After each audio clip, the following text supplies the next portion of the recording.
A Baby Tramp by Ambrose Bierce. If you had seen little Joe standing at the street corner in the rain, you would hardly have admired him. It was apparently an ordinary autumn rainstorm, but the water which fell upon Joe, who was hardly old enough to be either just or unjust, and so perhaps did not come under the law of impartial distribution, appeared to have some property peculiar to itself.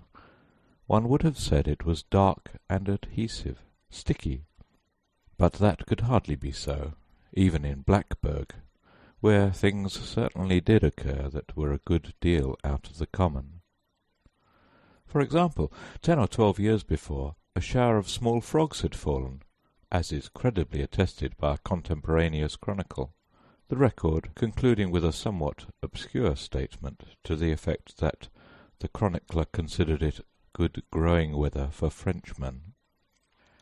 Some years later Blackburg had a fall of crimson snow. It is cold in Blackburg when winter is on, and the snows are frequent and deep. There can be no doubt of it. The snow in this instance was of the colour of blood, and melted into water of the same hue, if water it was, not blood.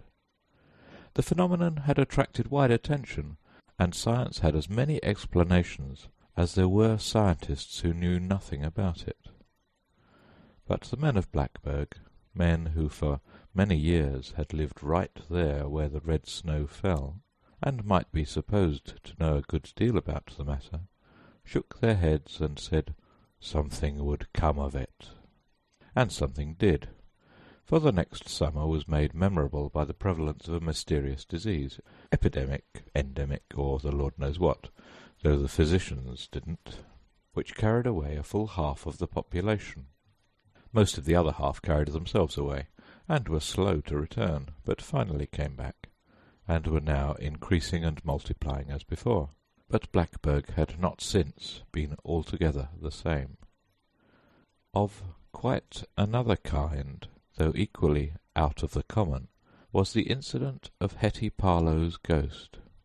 Hetty Parlow's maiden name had been Brownon, and in Blackburg that meant more than one would think. The Brownons had from time immemorial, from the very earliest of the old colonial days, been the leading family of the town. It was the richest, and it was the best, and Blackburg would have shed the last drop of its plebeian blood in defence of the Brownon fair fame. As few of the family's members had ever been known to live permanently away from Blackburg, although most of them were educated elsewhere, and nearly all had travelled, there was quite a number of them. The men held most of the public offices, and the women were foremost in all good works. Of these latter, Hetty was most beloved, by reason of the sweetness of her disposition, the purity of her character, and her singular personal beauty.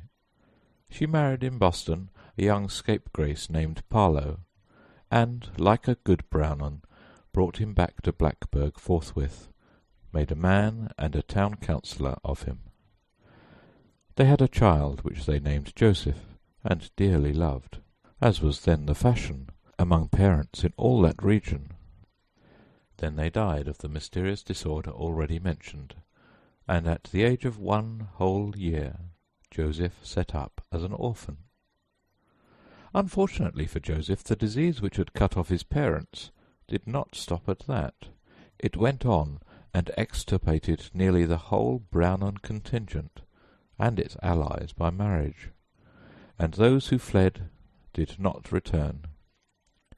The tradition was broken, the Brownon estates passed into alien hands, and the only Brownons remaining in that place were underground in Oak Hill Cemetery, where indeed was a colony of them powerful enough to resist the encroachment of surrounding tribes, and hold the best part of the grounds. But about the ghost. One night, about 3 years after the death of Hetty Parlow, a number of the young people of Blackburg were passing Oak Hill Cemetery in a wagon. If you have been there, you will remember that the road to Greenton runs alongside it on the south. They had been attending a May Day festival at Greenton, and that serves to fix the date. Altogether there may have been a dozen, and a jolly party they were, considering the legacy of gloom left by the town's recent sombre experiences. As they passed the cemetery, the man driving suddenly reined in his team with an exclamation of surprise. It was sufficiently surprising, no doubt, for just ahead, and almost at the roadside, though inside the cemetery, stood the ghost of Hetty Parlow. There could be no doubt of it, for she had been personally known to every youth and maiden in the party.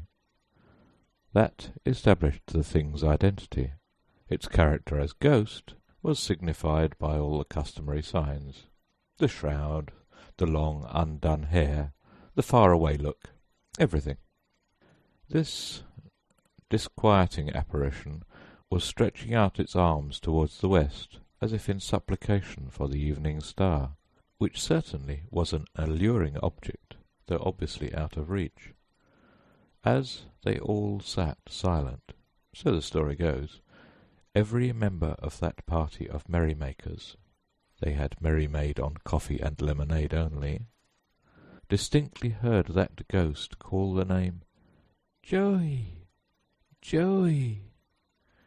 A moment later nothing was there. Of course one does not have to believe all that.